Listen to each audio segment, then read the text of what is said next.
एकता कोई छोटी चीज़ नहीं है कि तुरंत उसे बनाया जा सके। एकता इतना छोटी नहीं चीज़ है कि दुकान से खरीद लिया जाए। एकता कोई गुड़िया नहीं है कि चंद मिनटों में बना लिया जाए। एकता एक पहाड़ है, उसे बनाने के लिए एक भूकंप लाना पड़ता है। एकता एक परंपरा है जो जीवन गुजरता है, उसमें तब एकता होती है। आप परंपरा को समझते नहीं, आप प्रथा को समझते नहीं, आप चलन को नहीं समझते और प्रचलन को नहीं समझते। एकता लाने के लिए पहले चलन होता, आप चलना सीखिए, उसके बाद फिर प्रचलन हुआ, बिना कहले चलिए, और यह परंपरा जब लगातार वर्षों तक चलती है तो वह स्थापित होती है। जैसे छठ पूजा की परंपरा, नमाज की परंपरा, शुक्रवार की परंपरा एक दिनों में नहीं बना है, इसमें सदियों लगा है।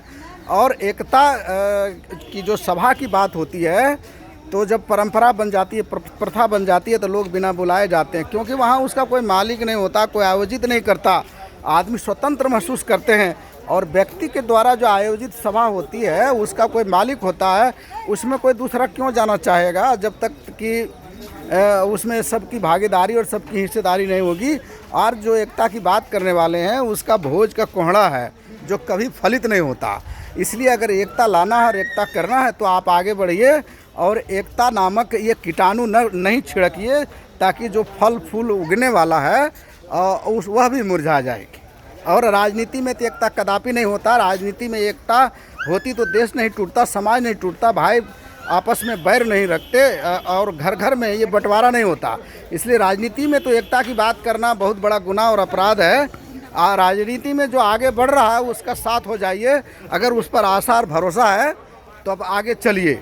इसलिए जो आगे चल रहा है इस मुहिम में पान समाज को ये हक दिलाने में, उसके साथ होइए। जो आगे बढ़ रहा है, जो लड़ रहा है, जिसके पास लड़ने की कुव्वत है, आप दूसरे समाजों से सीखिए कि वो नेता और पार्टी नहीं देखता है, खास करके मुस्लिम समाज के लोग उसको वोट देता है जो आगे बढ़ने वाला है। इसलिए गुप्ता जी अगर आगे बढ़ रहे हैं तो उसके पीछे चलिए और इस मुहिम में आगे बढ़ जाइए। धन्यवाद और धन्यवाद। सीखिए दूसरों से, और ये उस समय आप एकता की बात नहीं कीजिए जब युद्ध हो रहा। जब युद्ध हो रहा है तो युद्ध कीजिए, एकता की बात स्वतः होती चली जाएगी। आगे बढ़िए और एकता हो जाएगा। धन्यवाद, धन्यवाद और धन्यवाद।